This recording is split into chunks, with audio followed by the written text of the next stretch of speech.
While attending Zenith Aircraft's open house for 2019, we happened upon a number of very interesting airplanes, including this one. It's a CH-701 built by Mark Phillips. Let's talk to him and figure out exactly what's unusual about this airplane. My name is Mark Phillips, and this airplane's name is Elixir.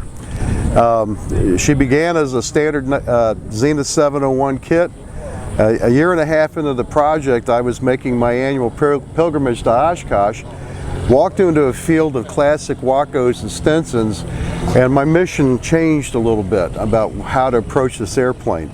And excuse me, and it's just, I decided that as much as I appreciated those 1930s aircraft and how beautiful they were and all the detail and the attention to detail and how a bracket isn't just holding something, it's pleasant to look at, okay, other than just being functional. So I tried to put that into the plane and try to make it so the whole thing looks like it might have been able to have been built in the 1930s. And there's no way you could pull that off 100%, but I was happy with the results. It kept me real busy for 3.5 years, and I enjoyed every minute of it. And it still flies like a slightly heavy Zenith 701, but it still does the job, and I've been enjoying it just immensely for over 100 hours now. Well, we could start at the front. I can show you the cowling is obviously completely different. I wanted to try to start it out wanting to kind of be a Jenny type cowling with the louvers on the sides, but that didn't wind up being very practical. So I just kind of installed a Jabiru engine on this so that I could just design the cowling and figure out if it was possible. It was an old engine that I was able to pick up, put it on the mount, and see what I could do with it. And so this is basically what happened. Every bit of it's aluminum. There's no fiberglass anywhere. All of the fasteners are hidden. And it's worked out pretty well. It's pretty basic. One thing I did pay quite a lot of attention to was not having a lot of exposed wiring and hoses and what have you. And most of the wiring is pretty carefully concealed inside these tubes here. There's a tube that runs along the side of the cowling in here that has all 6 EGTs and CHT wires going through it. And pretty much everything else is kind of kept to where it looks clean and neat. Nothing tie wrapped and taped to the engine mount and what have you. The part of the things that are different about this, other than just the engine cowling and everything, the air inlet is a circle, this inlet right here, and this entire center duct is actually a duct that runs all the way to the firewall. And there's a K&N filter inside the duct here that feeds down to the carburetor. Carb heat comes from there's an opening in the lower front of the cowling that feeds a tube on the other side, heat muff across the side that splits and goes, this goes to the splitter box here for carb heat, and that feeds hot air down into the carburetor and also goes to the cabin heat right here. Now notice I've tried to keep the color scheme as monochromatic as I can. You can get black scat hose and you can get silver the fire sleeve for your hoses.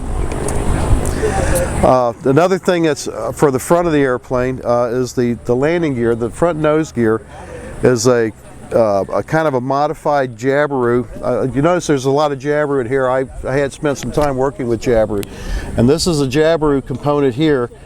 I made this adapter to go between it and the standard Zenith yoke that goes on the wheel. So I get a little bit of a trailing link suspension, and the good news is I haven't broken it yet. So I needed vents, and I made this, of course, the Elixir logo for the airplane. And I actually bought a CNC router and learned how to use it and downloaded the software just so that I could do all of the labeling and lettering in the airplane, and that's part of the logo here. And if I can just get this, but I also needed the vent. So this has a three or four positions that you can set it at, and it seals up quite nicely.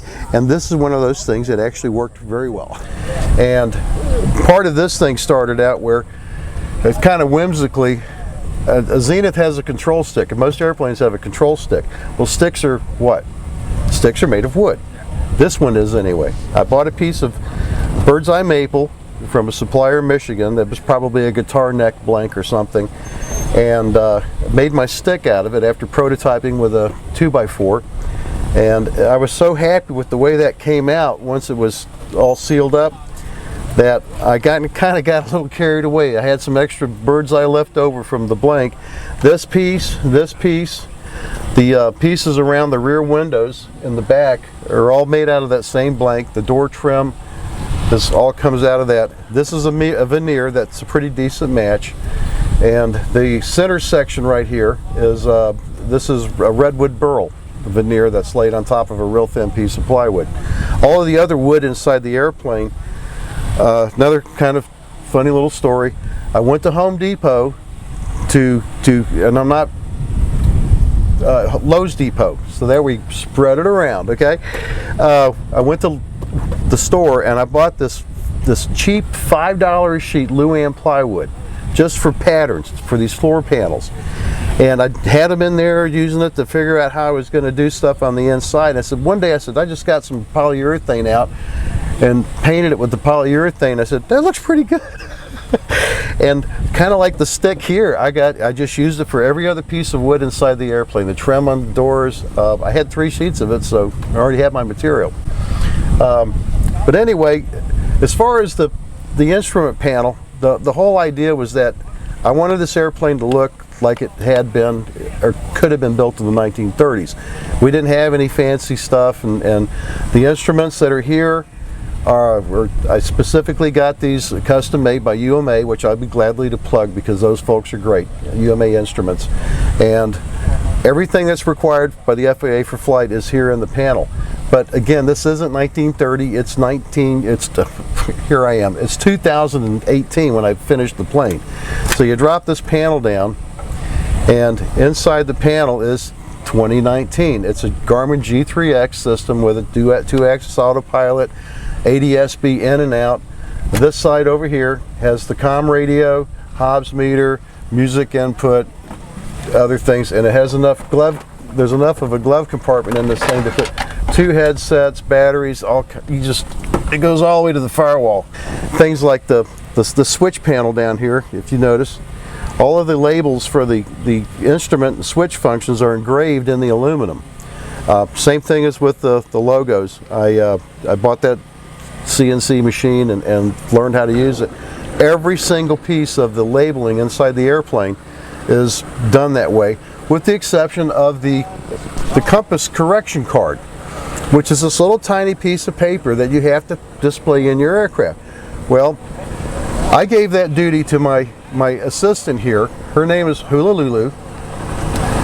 She's holding my compass correction card. But people call this an obsession. The primary thing is I love working with my hands, and I like creating things that are, unique. And I just had a blast with this. It was more fun being able to look at, I need to do something to do this function. How can I make it so it's actually interesting and makes me happy? Yes, sometimes it takes a lot longer than you anticipate, but when I get done with it, I'm holding this thing and I'm going to put that on my airplane. I'm happy with it. So that's pretty much the way I went through the whole project. And the bottom line of the whole thing, it's a little overweight for 701. I've got a little extra power up front to compensate for that, but it's still a 701, and it's just an absolute hoot to fly.